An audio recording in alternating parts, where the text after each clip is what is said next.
One thing I love about Fullmetal Alchemist is that pretty much every array and transmutation circle is based off of real-life alchemy that people used to believe in. Take the transmutation circle on the back of Roy's glove as an example.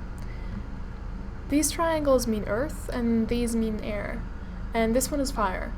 And together these triangles can also mean spirit.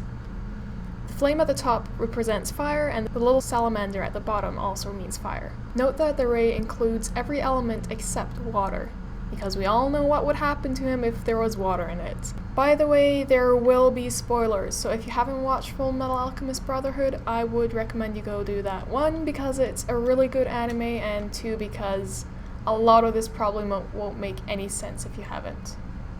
Okay, so first off, Roy's name. I know Hiromu Arakawa has said that most of our characters' first names were chosen randomly from a European baby name dictionary, but I really doubt that Roy's name is a coincidence.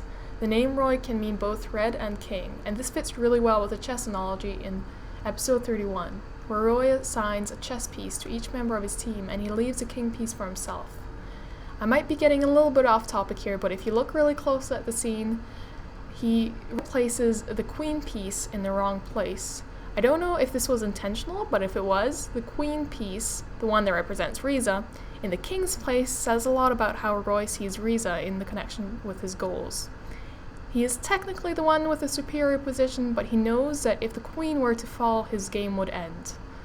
I mean, accidentally placing a chess piece in the wrong place would be really out of character for someone who's played chess a lot. However, considering the fact that he has lost 96 times and won once, wouldn't really blame him. Also, let's not forget the fact that General Grumman is confirmed to be Hawkeye's grandfather, so he was literally suggesting that Roy should marry Riza. Okay, so getting back on topic. As I mentioned earlier, every array and transmutation circle is inspired by old alchemical notes. This also includes Riza's tattoo, even if it's just shown for a few seconds. All the notes and equations are written in Latin, so the array is actually pretty detailed and complex, so I won't get too much into the notes and what they mean, but I'll leave a link in the description for a post that goes more into depth about the meaning and physics and notes. So please go read that if you're interested, it's really interesting. The transmutation circle in the middle is of course the one Roy wears on his gloves, so nothing new there, and most of the notes are just physics or Latin poems. The only part of the tattoo that doesn't seem to have any useful information about flame alchemy is the sun at the bottom of the array and the 2 serpents circling it. The sun could simply be read as another symbol for fire, but it seems illogical since there doesn't really seem to be any reason to place it there, since there are already a lot of symbols for fire in the array. The serpents have nothing to do with fire. They symbolize a complete opposite, in fact.